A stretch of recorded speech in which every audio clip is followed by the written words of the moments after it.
La mort subite de Zachary Mitchell, 21 ans, semblait inexplicable. Il était en excellente santé physique et affectionnait particulièrement les sports acrobatiques.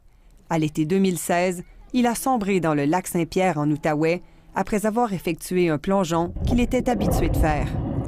J'ai demandé au coroner comment est-ce que mon petit poisson a coulé dans l'eau et se noyé. J'avais besoin de la vérité. Sa mère, Heather Mitchell, raconte pour la première fois son histoire à la télévision. À l'époque, elle ignorait que dans les heures précédentes, son fils avait consommé du Red Bull. La coroner qui a étudié son dossier est sans équivoque.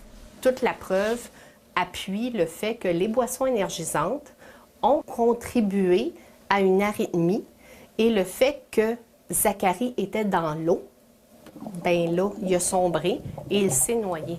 Les décès liés aux boissons énergisantes sont certainement des cas extrêmes, mais les effets indésirables liés à ces produits sont nombreux et bien documentés chez les jeunes de 12 à 24 ans que ce chercheur a sondé.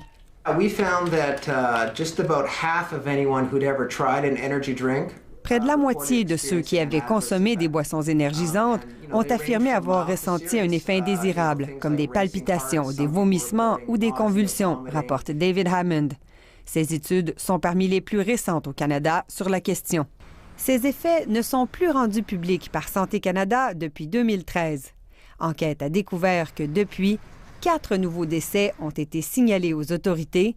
Ils s'ajoutent aux 3 déjà connus. C'est un produit qui ne devrait pas être bu par les enfants ni les adolescents.